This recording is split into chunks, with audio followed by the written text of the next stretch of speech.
We are setting our permanent fencing up. We don't have instructions, so we're just kind of winging it. There's a clip or something here hung up on something. No, yeah, we need to be reading the directions. The clip unhooks.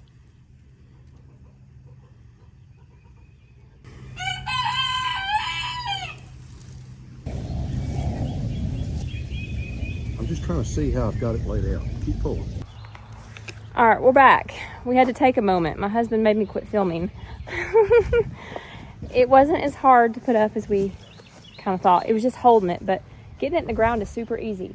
We got to figure out where we want it to end, and we started at the chicken coop door, but I told my husband to put the gate up first, and he didn't listen to me, so now we're putting the gate together, and we're going to figure out where to put it and then adjust the fence. But it actually, we like the way it looks, and it went to the ground super easy with the double spikes. We just got to get it situated and end it where we want to. So we're gonna have to finagle it just a little bit. And I also got the Energizer, and it's not charged, so I've got to get it out and figure out how to do that. Get up higher. How does this work? I don't know. Good question. Change of plans. We're trying to find out where to put the gate. That would be a perfect spot if you can. If you get the door open. I'll try. There's concrete there.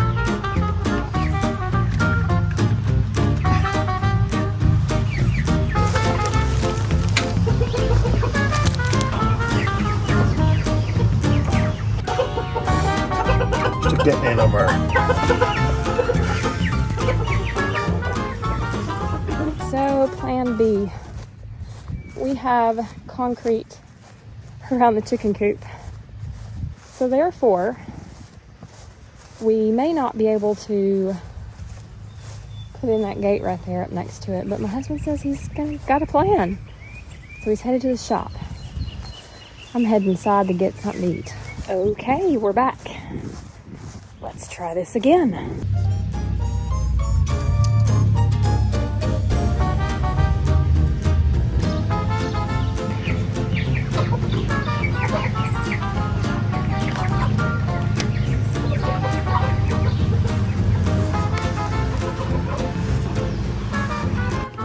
Okay, so I think we have a plan. Plan's coming together. We've made a little entryway into the chicken coop. That way the fence can come out and circle around anywhere we want. Around the garden. Right now we've got it kind of up around here just to test it out. Went to the beginning of the net, this thing here. Oh, it is? Yeah, and that's a problem. Oh no, I did not know that. We didn't read the directions. That's what happens. Yet another problem.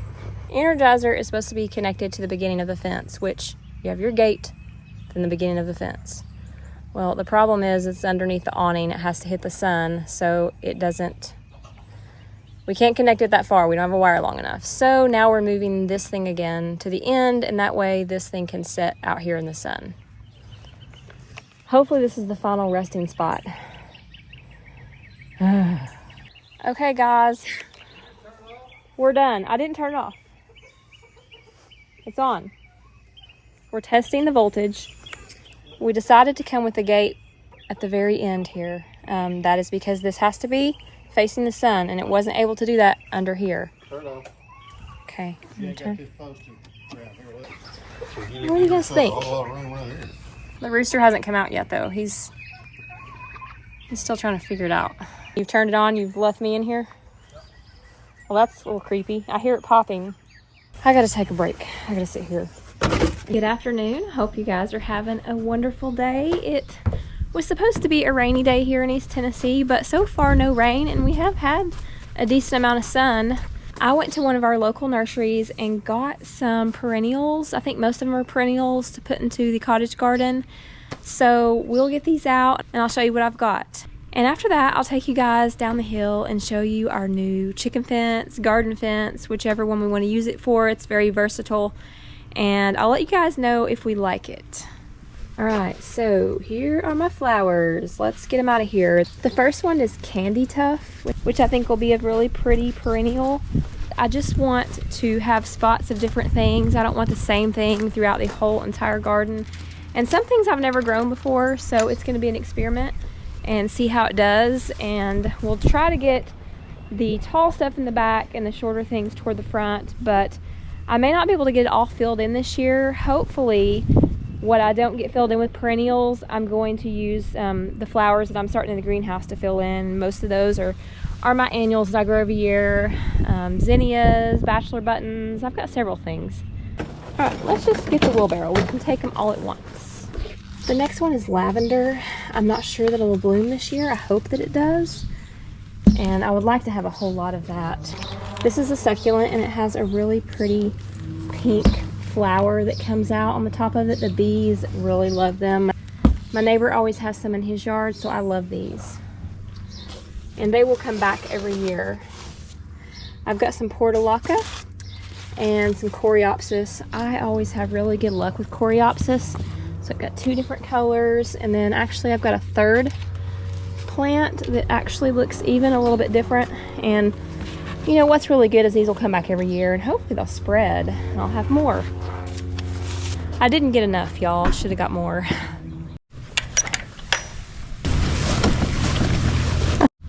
Now, this coreopsis might get pretty tall. 6+ hours of sun it requires. All these are very sun-loving flowers.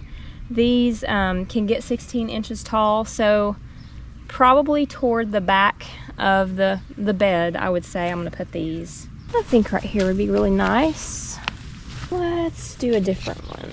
On the other side, over here. I love that color. I think what I'm going to do is maybe over here. And then I think I'll put this one somewhere in here. And then these may go in here because I'm really not sure how my dahlias are doing. The lavender gets 24 inches tall, so it is a pretty good size one. This candy tuft only gets 10 to 12 inches tall, so I'm gonna put it, maybe we'll put it right there in the front. I think I'm gonna put this back here in the corner.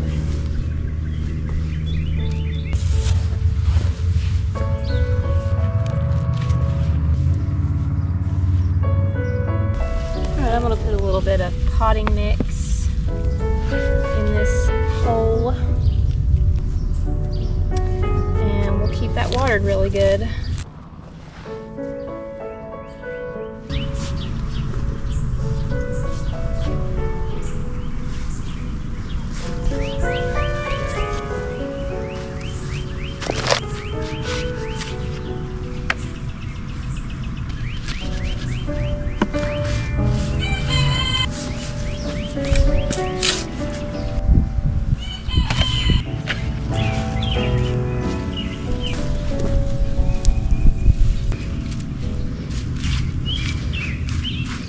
That's gonna look so good when it fills in.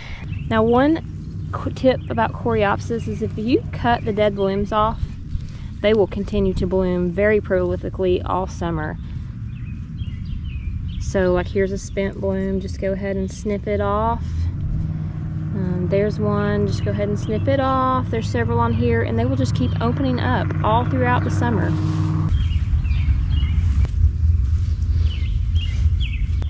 Alright guys, these are going to be a really good addition to the cottage garden. Mixed in with my zinnias, sunflowers, and marigolds, and some of the other annuals I have in the greenhouse, I think everything's going to come together pretty nicely. And hopefully every year I'll be able to add on and things will expand. It will just be a lovely place to come out here and visit. Alright, let's walk down to the chickens. I'm going to take my wheelbarrow down there. Dump my dirt in my compost pile. It is very humid out here. We have had a good amount of rain. We are definitely on no shortage of rain.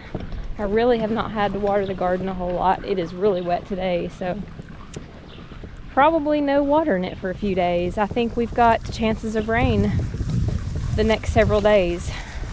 This is from Premier One, and it is called Permanet. They make a poultry net. Actually, they make all kinds of nets. They make Versanet, poultry net, sheep net. This is more poultry, but more of a sturdier version, and it allows to be up a longer period of time without moving. So if you wanted to keep it up maximum like a season, you could without moving. Now, it's very easy to move. It's double spiked. They also come in single spikes. If you have ground that's rocky and harder to get into, they say, I think, recommend the single spikes. But I like the double because you can just push it into the ground with your foot. Pretty easy to get in and out. We have to move it in when we need to mow. But it can go all kinds of different, you know, directions and shapes and everything. It has a little tag on it to warn people, but you can probably hear it. It's popping. So I'm going to turn it off so I don't get zapped. This is the Energizer, and it's got like a little button on the back. Push the button out, turns it off, disconnect it. Now you don't have to, but I do just to be sure. And we purchased a separate gate, which is, we put it right up next to the chicken coop. That way we can come in right here and access the coops. But now we may move this around depending on where we want to put it. I think the two major places that we're going to be putting this fence, now it can be moved anywhere, but I think it's going to either be stretched out starting here at the coop, either out into the garden, or just wound around different ways connected from the coop, still protecting the garden but allowing the chickens to get out. And I've got another 100 foot of it. We haven't opened it up yet. This, like I said, was a trial run. It's working really well. I like the gate because literally you can just lift it out of this little piece right there that comes with it, and it's really easy to put in and just pop down. Now, if you didn't purchase the gate, and they have different sizes of gates, 4 foot is the smallest one. If you didn't have the gate, you would have to lift up the posts and take it out of the ground every time, or step over, which I know that would be disastrous for me and my husband. We'd end up tripping over it or something, or just kind of separating it apart. But the gate is really easy. I love it. It has to be near an end though, because it has to be plugged in, which attached to these little pieces. These little pieces come on the end of the fence ends, and this is what energizes each section. So the gate can't be, of course, in the middle somewhere. It needs to be on an end wherever you start it, or that's where it ends over there. The chickens have been coming out and getting grass, and they can go all the way up through here and right into this. This is 100 feet of it. Now, if I get that 200 feet, obviously it's going to make a bigger section. I could take this down and put it out into the garden, which I'm probably going to do over the winter and let them out and have at it. Now, the silkies, they're kind of lazy. Now, they do come out, and I find that the showgirls come out more than anybody. My theory on this is I think the showgirls can see a little better because they don't have the hair right here on their cheeks that come up in their eye. And I feel like they're just peppier of a chicken. They can see, they get out. But now I have had some of the buffs come out, but just not very much. So we have purchased a few more chickens. We went to Rural King the other day, and they had a bin of $1 chickens, and they got like all mixed up. So like just getting rid of them for $1 versus like $8 a chicken. So we just brought them home. We don't know what they are. They were real friendly, and we're gonna put these with these because I know what my husband calls them real chickens. They'll be out here working the garden and constantly wanting out. And they may even encourage the silkies to get out some, but we like to watch them out here. They're funny. So we got some real chickens to go with the silkies, and for laying good amount of eggs that we can eat. Now, I've had the door open to these crazy paints, and of course they've not been out at all. Like, y'all come outside and enjoy the grass. Silkies, they're crazy. They're pretty, but they are a bougie chicken. So the garden is doing good. But anyways, as far as the fence goes, I'm liking it. The first initial setup was a little sketchy at first, whether we were about to throw it over a bridge, but that was just because we didn't read the directions and we were just trying to just figure it all out. But that's what we do sometimes, or my husband. I'll blame it on him. I am. Oh, there they are. And see, y'all, it's the showgirls. It is the showgirls. And you can see their little eyes. All right, let's check the babies. Y'all, I've also about got another good amount of silky eggs I'll probably put in the incubator as well. Hey, chickens. They are under the brooder. There they are. Pretty birds. 3 bluish color ones, and then a brown, and then this orange one that's really curious. Always comes out to the front. And then we got some little one back in the back. My husband says it's like a little Bantam of some sort. I had to take it home, it was so cute. I like getting a deal and a surprise. They'll probably be pretty. Well, maybe barnyard mixes, I don't know. There's something, but we don't know what they are. Egg layers. All right, guys, I hope you've enjoyed the video today. I'll be back on here soon with another video. We've also got something super fun coming up next week. And it's a surprise, and I'll take you guys along. It's actually a 3-day surprise, and it is going to be exciting. So stay tuned for that, and y'all have a wonderful and blessed day. God bless.